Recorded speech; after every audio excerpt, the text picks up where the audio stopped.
Բարի գալուստ բեմից դուրս հարթակ։ Սա նոր նախագիծ է, որում խոսելու ենք հայտնի մարդկանց հետ։ Խոսելու ենք նրանց անցած ճանապարհի, նրանց նոր եւ մեծագույն հաջողությունների մասին։ Եվ այսօր մեր հյուրն է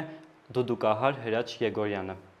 Բարև ձեզ։ Բարև ձեզ։ Ուրախ ենք ձեզ տեսնել մեր նոր հարթակում։ Իմիջիայլոց մեր առաջին հյուրն եք այստեղ։ Շնորհակալ եմ նախագծի հրավերի համար։ Հրաչ ջան, քանի որ արդեն բոլորս տեղյակ ենք, որ դու դուդուկահար ես, անցել ես բազում ճանապարհների միջով, այսօր ուզում եմ հենց քեզնից լսել, թե ինչ փորձությունների միջով ես դու անցել։ Երբ փոքր եմ եղել, իմ շրջապատում շատ կային դուդուկահարներ, այդտեղից սկսեց իմ սերը դուդուկի հանդեպ, բայց տարիներ անց, արդեն 20 տարեկան էի, որոշեցի, որ ես էլ պետք է դառնամ հայտնի դուդուկահար։ Ուտեղ օգնեց իմ ընկերը Վազգեն Համբարյանը, վարպետ։ Դիմեցի Վազգեն Համբարյանին, ինքը որոշեց, որ պետք է իմ հետ աշխատի։ Հիմա ունենք մեծ արդյունք ու դեռ շարունակում ենք առաջ գնալ։ Շատ ուրախ եմ հրաժան քո հաջողությունների համար։ Ինձ օրինակ շատ հետաքրքիր է, բացի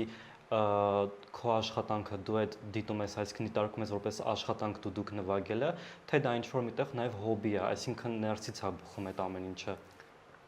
Դուդուկ երաժշտական գործիքը ինքը հոգու գործիք է, երաժշտությունը թե տխուր առիթներին, թե ուրախ առիթներին մարդիկ նվագում են հենց դուդուկ, հին մեր հայկական մշակույթի ժամանակվանից, ինքը հոգու երաժշտություն է, այդ պատճառով ինքը մարդու համար ապրելակերպ է, հոբի, ոչ թե աշխատանք։ Երբևէ հանդիպել են մարդիկ, ովքեր քեզ ասել են, դա քոնը չի, մի նվագի, մենք քեզ ուրիշ մասնագիտության մեջ ենք պատկերացնում, նույն մարդիկ կարող են քո ծնողները, քո հարազատները, ընկերների շրջանում։ Խոչընդոտներ բնականաբար հանդիպում են, նույնպես էլի մարդիկ, բայց իմ ընկերների, ծնողների, վարպետի շնորհիվ, իրենց ողջավորությամբ առաջ ենք շարժվում, չենք հիասթափվում։ Շատ լավ Հրաչ ջան, իսկ հիշում ես, երբ առաջին անգամ դուդուկով անում էր քո առաջին քայլերը եւ միաժամանակ ունեցար նաեւ քո առաջին ստեղծագործությունը, երբ է դա տեղի ունեցել, որտեղ է տեղի ունեցել։ Այս հարցին կպատասխանեմ մի փոքր պատմություն պատմելով։ Այն ժամանակ, երբ որ նոր էի սկսել պարապել, վարժություններ կար, որ վարպետը միշտ տալիս էր մատքերը բացելու համար, նոտաները սովորելու համար, երկար ժամանակ տևեց այդ process-ը, մինչև մենք ավարտեցինք։ Շատ ժամանակ հոգնել էի, հիասթափվել էի արդեն, փորձում էի արդեն չէի համակերպվում, ուզում էի գնալ ասեի վարպետել չեմ ուզում կամ դասի, երբ որ դու մտնում ես իրանց տուն կամ դասարան, նայում էր դեմքիս այն հայացքով, որ պատրաստ ես եկել։ Հետո սկսեցինք նվագել առաջի ստեղծագործությունը «Ախ Նարեն Արե» երաժշտությունը, որը շատ ոգևորեց ինձ, որ իմ առաջին ստեղծագործությունն էր։ Դրանից հետո արդեն շատ ստեղծագործություններ կա, որ արդեն կատարում ենք։ Վստահ եմ, որ մեր հեռուստադիտողը շատ ուզում է լսի քո առաջին նվագը «Ախ Նարեն Արեն»։ Խնդրում ենք, որ նվագես։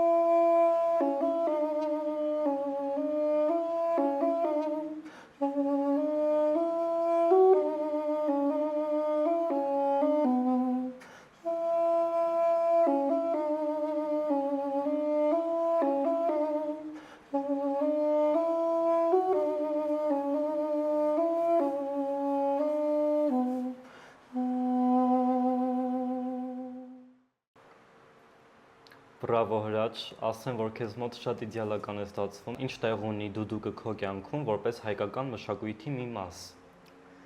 Քանի որ հարցը վերաբերվեց մշակույթին, նշեմ, որ մինչև դուդուկահար դառնալը 3 տարի շարունակ մասնակցել եմ ազգային պարերի խմբակներին։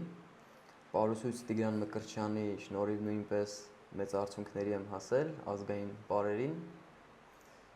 Դուդուկահար դառնալն էլ, դուդուկն էլ իմ կյանքում որպես մշակույթի մաս առաջնային տեղերից մեկում է, քանի որ նշել եմ, որ արդեն ինքը ինձ համար ապրելակերպ է, հոգու մի մաս։ Շատ լավ Հրաչ ջան, եթե դեմ չես, մենք, այսինքն դու հիմա կզանգես Տիգրան Մկրտչյանին եւ քանի որ միասնական աշխատանքներ եք ունեցել բազմիցս, մեր խնդրանքով զանգի իրան ու ինքը թող քեզ բնութագրի։